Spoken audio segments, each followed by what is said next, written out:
교대나 사대에서 교원을 양성할 때 상담과 생활지도에 관한 체계적인 교육이 필요합니다. 이론이 아니라 바로 적용할 수 있는 방법을 교육해야 하는 거죠. 교사가 수업을 진행하고 생활지도를 할 수 있도록 제도를 개선해야 할 필요가 있습니다.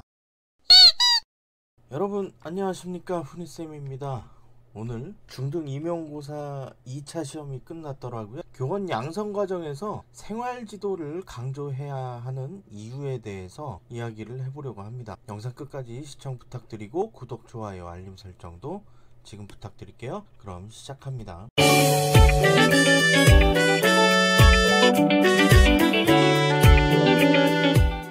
교사는 지식을 가르치고 생활 지도를 합니다. 우리나라의 교원 양성 체제를 살펴보겠습니다. 지식의 전달자 측면에서만 강조를 하고 있죠. 생활 지도는 학교 현장에 나오게 되면 직접 깨우쳐야 한다고 이야기를 하기도 합니다. 그렇다면 교사의 생활 지도에 대해서 확인해 보겠습니다.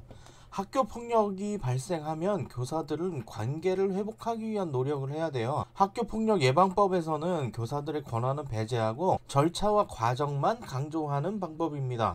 소송의 대상으로 만들어버리기도 했죠. 교사는 학교 생활을 하는 학생들과의 라포 형성을 통해서 관계를 돈독하게 유지해야 합니다. 생활지도가 바탕이 되어야 교과지도도 원활하게 진행되거든요. 얼마 전 뉴스를 통해 보도된 내용을 기억해보면 선생님이 수업을 진행하는 중에 휴대폰을 하고 웃옷을 벗고 있기도 하는 등 생활지도가 되지 않아서 벌어진 일임을 확인할 수 있습니다. 그만큼 교권이 추락되었고 생활지도의 권한은 사라졌으며 이를 제재할 방법도 없다는 것으로 해석할 수 있죠. 학교는 교육기관입니다. 교정시설은 더더욱 아니고요. 학교폭력 예방법이 시행되기 시작하면서 학교 현장은 사법기관화 되었습니다. 학교폭력은 사안 처리 절차에 따라 진행되어야 하고요. 그렇지 않은 경우에 관련된 교사의 징계와 사법 처리를 거치게 됩니다. 학교폭력 사안을 대화로 풀었다고 하더라도 징계를 받기도 하는 현실이니까 생활지도에 손을 떼고 절차대로만 진행하는 경우도 많아졌습니다. 진정한 관계의 회복을 통해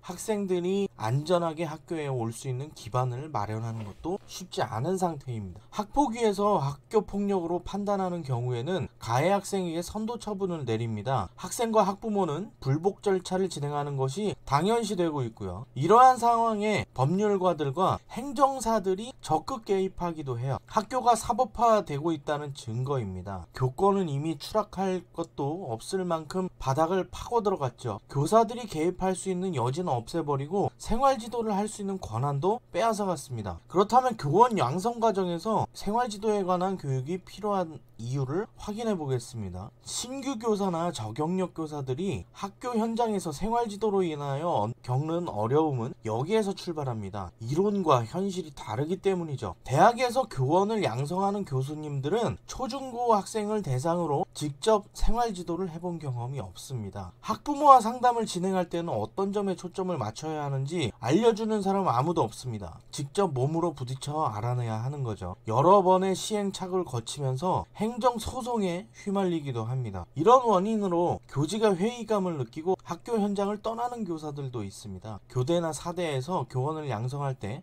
상담과 생활지도에 관한 체계적인 교육이 필요합니다. 이론이 아니라 바로 적용할 수 있는 방법을 교육해야 하는 거죠. 교사가 수업을 진행하고 생활지도를 할 수 있도록 제도를 개선해야 할 필요가 있습니다. 학생들에게 건강하고 안전한 학교를 만들어야 하기 때문이죠. 다소 어려움이 있다고 하더라도 사회적인 공감대를 형성해서 더 이상의 교권이 추락되지 않도록 해야 합니다. 교원의 양성 과정에서도 상담과 생활지도를 현장에 바로 적용할 수 있도록 교육해야 하고요. 학생들의 관계성을 바탕으로 한 관계중심 생활교육이 필요한 이유입니다. 오늘은 교원 양성 과정에서 생활지도를 강조해야 하는 이유를 알아보았습니다. 영상 시청해주셔서 감사합니다.